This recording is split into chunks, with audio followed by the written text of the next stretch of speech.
திருநெல்வேலி மாவட்ட பகுதியில் கொலை உள்ளிட்ட பல வழக்குகளில் தொடர்புடைய சிவசுப்பிரமணியம் மற்றும் 4 குற்றவாளிகள் பெருந்துறை அருகே குள்ளம்பாளையம் என்ற இடத்தில் பதுங்கியிருப்பதாக போலீசாருக்கு ரகசிய தகவல் கிடைத்தது.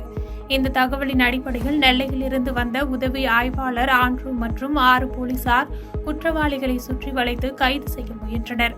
அப்போது குற்றவாளிகள் ஒரு வீட்டில் பதுங்கியிருந்ததாக கிடைத்த தகவலின் அடிப்படையில் போலீசார் அவர்களை சுற்றி வளைத்து கைது செய்ய முயன்றனர்.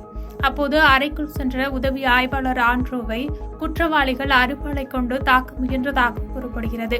இதையடுத்து ஆண்ட்ரூ தன்னையும் உடன் வந்த காவலர்களையும் காப்பாற்ற நினைத்து துப்பாக்கி சூடு நடத்தியதாக கூறப்படுகிறது. மேலும் இந்த சம்பவத்தில் யாருக்கும் காயம் ஏற்படவில்லை. இதற்குள் இந்த கும்பல் தப்பி தலைமறைவானது. இதையடுத்து போலீஸ் உதவி ஆய்வாளர் ஆண்ட்ரூ அளித்த புகாரின் அடிப்படையில் பெருந்துறை போலீசார் விசாரணை நடத்தி வருகின்றனர். பாதகம் செய்பவரை கண்டால் நாம் பயங்கொள்ளலாகாது பாப்பா.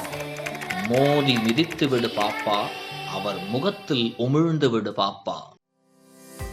அண்மை செய்திகளை உடனுக்குடன் தெரிந்து கொள்ள இணைந்திருங்கள் இயம்நாடு தொலைக்காட்சியுடன்.